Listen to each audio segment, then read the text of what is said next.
स्वागत है आपका अपने चैनल द स्मार्ट ज्ञान अड्डा में। जी हाँ फ्रेंड, कई महत्वपूर्ण हलचलों के साथ आज आपके बीच आए हैं जो आपकी दशा और दिशा तय करेगी। आज के इस अंक को आपको प्रारंभ से लेकर अंत तक देखना काफ़ी महत्वपूर्ण होगा, क्योंकि इस अंक में कई महत्वपूर्ण शिक्षा जगत के हलचलों को लिया गया है। एमएससीपी पर नया गाइडलाइन जारी किया गया है जिसमें शिक्षकों के निश्चित लाभ की बात कही गई है।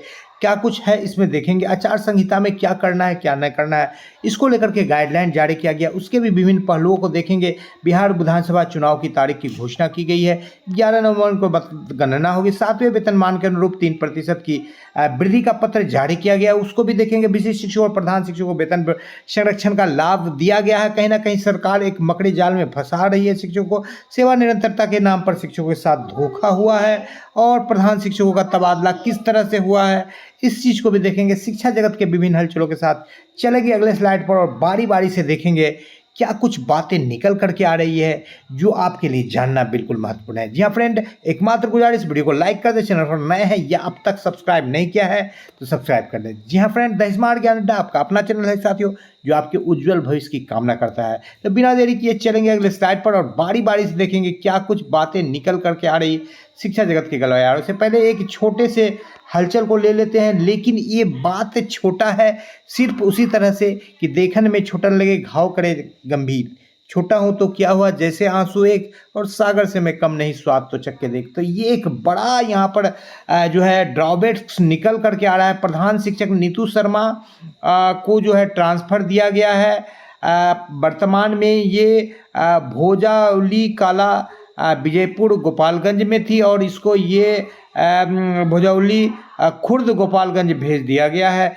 तो कहीं ना कहीं ये ऐसे प्रधान शिक्षकों के लिए एक मील का पत्थर और एक बड़ा चीज़ है। इसी तरह से यहाँ पर पटना से यहाँ पर भेज दिया गया है, धोबी घाट भेजा गया है पीएस भुआपुर से। तो कहीं ना कहीं जो है प्रधान शिक्षक, बहुत सारे ऐसे प्रधान शिक्षक जो है 15 से 20 किलोमीटर दूर, 50 किलोमीटर दूर पोस्टिंग है और बगल का सीट खाली है।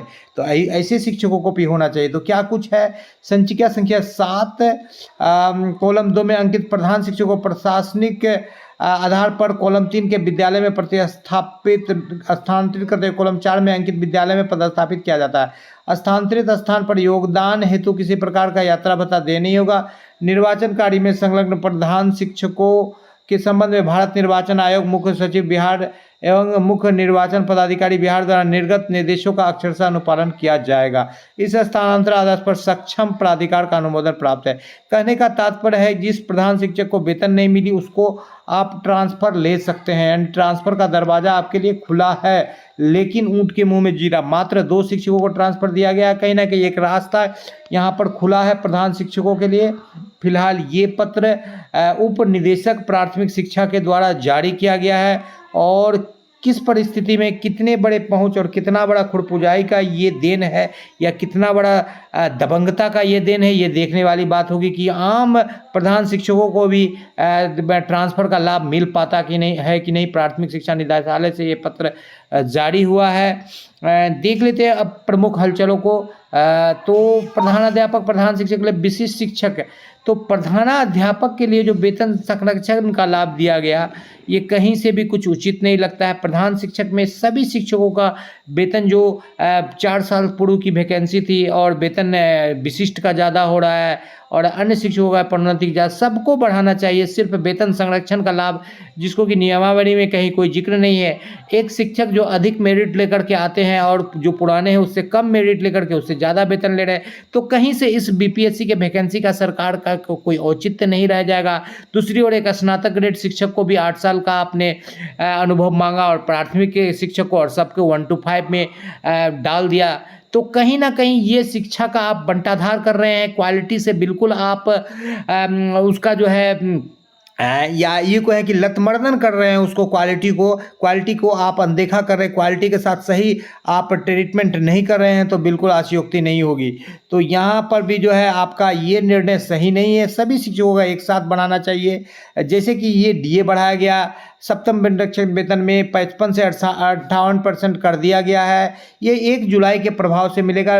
रेस्ट राशि जो है जुलाई, अगस्त, सितंबर, अक्टूबर अभी चल रहा है, तो 3 महीने का एरियर मिलेगा। 3 प्रतिशत के हिसाब से मान लीजिए 30,000 वेतन मानते हैं तो 30,000 का 3%, 3 × 900 रुपया हुआ और 3 महीने का आपको 2700 रुपये का एरियर यहाँ पर आपको बन गया है, जिसका 30,000 मूल वेतन है, 25,000 रहेगा तो 7.5 या 22,500 रुपये का एरियर यहाँ पर बनेगा। इस बाबत पत्र जारी कर दिया गया है और इस पत्र का लाभ सभी शिक्षकों को समान रूप से मिलेगा। ठीक उसी तरह से अन्य स्थानों पर भी सरकार को ये बातें देखनी चाहिए कि सबको समान रूप से लाभ दे। ये इस तरह का लाभ न दे कि जिससे कि कहीं ना कहीं एक दिक्कत वाली बात शुरू हो। सेवा निरंतरता का कोई लाभ नहीं दिया गया। 2,45,000 विशिष्ट शिक्षकों को तो पूर्व में ही दिया गया था, इसको करने की क्या जरूरत है? आपके तो नियमावली में वर्णित था, तो कहीं ना कहीं 7 अक्टूबर तक की मोहलत सरकार को दी गई है और एक आंदोलन, बड़ा आंदोलन आगे होने जा रहा है इसको लेकर के। और कहीं ना कहीं कभी इस नोट को फर्जी भी बताया जा रहा है। फिलहाल अब तक सरकार के द्वारा ऐसा कुछ दिया नहीं गया है कि ये फर्जी है, और चूंकि इसमें सरकार को कुछ जाता नहीं है, पुराने नियमावली पर ही ये दोनों है। वेतन संरक्षण में क्या कुछ होगा? जितना वेतन आपका मूल वेतन था उससे ज़्यादा मिलेगा। 1 to 5 में 25,000 से कम था तो 25,000 मिलेगा, या मान लीजिए कि 26,210 है तो 26,250 मिलेगा। लेकिन एनपीएस में कटौती के बाद आपको इन हैंड सैलरी कम भी हो सकती है, ये है। तो इस तरह की बात इसको बंशीधर ब्रजवासी ने भी कहा था। और आपका वेतन संरक्षण पूर्व से नियमावली में भी दर्ज था, तो कहीं कोई नया सरकार के दौरान नहीं कहा गया। 7.41 करोड़ मतदाता बिहार में मतदान का प्रयोग करेंगे और सेवा निरंतरता सरकार देती तो ज़्यादा कुछ नहीं, यहाँ पर 2-3 हज़ार रुपये मूल वेतन में बढ़ोतरी होती, कुछ शिक्षकों को 10 से 12 हज़ार तक की बढ़ोतरी होती। लेकिन जो वेतन में दिक्कत थी, जो डिफरेंसेस थी, जो विसंगतियाँ थी, सारी चीज़ क्या होती, समाप्त होती। औसतन 8 से 10 हज़ार का यहाँ पर जो है वेतन संरक्षण देने पर सरकार को लाभ होता। फिलहाल अब आचार संहिता लागू हो गया है, किसी शिक्षकों का वेतन निर्धारण हेतु प्रपत्र जारी किया जा रहा है। और चौथा पाँचवा जो 5वां सक्षमता परीक्षा है वो भी आ गया है। 6 नवंबर को पहला चरण है, 11 नवंबर को दूसरा चरण और 14 नवंबर को जो है इलेक्शंस की गिनती होगी। 2 चरण में बिहार में मतदान होगा। पहली बार यहाँ पर आप देख पा रहे हैं कि जितने भी बॉर्डर वाले जो एरिया है, इधर सीमांचल का क्षेत्र है, जो पूर्णिया जो है, इधर पूर्णिया का जो कोसी कमिश्नरी का इधर जो क्षेत्र है, इधर सीतामढ़ी शिवहर है, इधर कैमूर वाला जो एरिया, इन सारे बॉर्डर वाले एरिया में जो है एक चरण में रखा गया। और जो अंदरूनी क्षेत्र है बिहार के ज़िले में, उनमें उसमें दूसरे चरण में। अब आपको देख लेते हैं कि जो एमएससीपी का बारे में जो बातें की गई, 25 पेज की जो लिस्ट जारी की गई, आप इतना ही समझ लीजिए कि एमएससीपी में आपको 10 वर्ष, 20 वर्ष और 30 वर्ष में जस्ट लाइक प्रोन्नति की तरह से लाभ मिलता है। आपका 2400 ग्रेड पे है तो 2800 में चले जाएंगे, 2800 है तो उससे ऊपर वाले में चले जाएंगे। और जितना वेतन मिल रहा है इस स्लैब में, उससे ज़्यादा वेतन आपको उस ग्रेड पे वाले में, अगले स्लैब में आपको देना है। इसको उदाहरण के द्वारा भी समझाया गया है। यहाँ पर देख लीजिए, 5500 से 9000 वाले में है तो 6500 से 10,500 वाले में आप चले जाएंगे। और 10 से 20-30 साल में ये आपको मिलेगा। और इस बार इसको निश्चित लाभ के रूप में ये कर दिया गया है। लेकिन इसमें अंदरूनी रूप से जो है सरकार कैंची चला दी रही, क्योंकि जो शिक्षक की बात करें तो नया ज्वाइनिंग दिया है।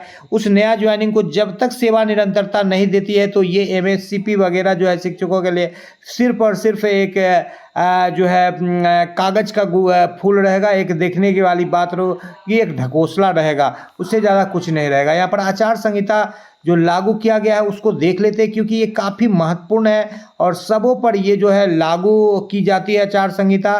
तो आचार संहिता में क्या कुछ नहीं करना है। प्रतिस्पर्धा के कारण मतदाता को डराने धमकाने, सांप्रदायिक दांता, विद्वेष फैलाने और सामाजिक सक्रिय तत्व की विधि व्यवस्था से उत्पन्न होने के लिए भंग हो सकती है। इसलिए जो है हर जिला के डीएम के द्वारा जो है इसको लेकर के कुछ गाइडलाइंस जारी की गई है। किसी तरह का जो है इस अवधि में हाट बाजार, शव यात्रा या मरीज के साथ ले जाने वाले व्यक्तियों में छात्र छात्राओं कर्तव्य पर तैयार रहेंगे और इन सब पर लागू नहीं होगा। शादी बारात पर लागू नहीं होगा, लेकिन बिना सूचना के कोई जलसा, कोई जुलूस, कोई गैदरिंग नहीं होगा।